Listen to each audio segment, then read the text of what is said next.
Ribeira lembrou o Día da Galiza Mártir cun roteiro pola memoria.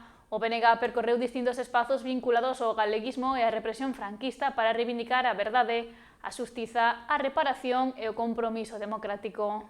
O roteiro comezou na rúa Alexandre Bóveda, onde Xana Ledo lembrou os 90 anos do fusilamento do dirixente galeguista e reivindicou o seu compromiso cunha Galiza libre e con capacidade para decidir o seu futuro.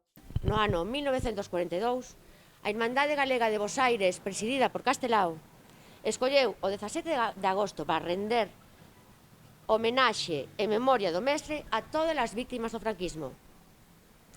Non é unha obriga estar hoxe aquí, mais penso que, se é obrigado, facer nosas, se estamos aquí, as ensinanzas de Bóveda. A seguinte parada foi ante un mural dedicado a Castelao, onde destacaron a estreita colaboración entre Castelao e Bóveda e o papel de ambos na construción do galeguismo político.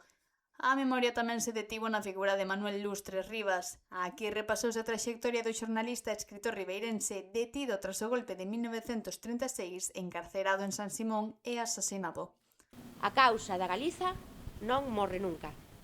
Esta causa levaranos ás seguintes paradas do noso particular roteiro.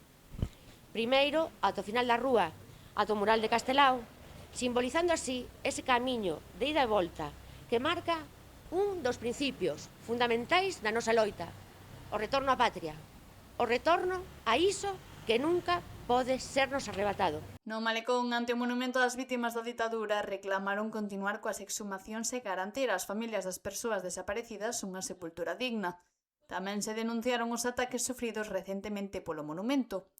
O acto pechouse reivindicando a orixe do 17 de agosto como Día da Galiza Mártir e chamaron a manter viva a memoria das persoas perseguidas e asasinadas polo franquismo. A loita pola liberdade pasa por crear unha sociedade quen de defender e recoñecer os seus propios dereitos, mantendo viva a nosa memoria, porque é esa memoria a que nos fai libres.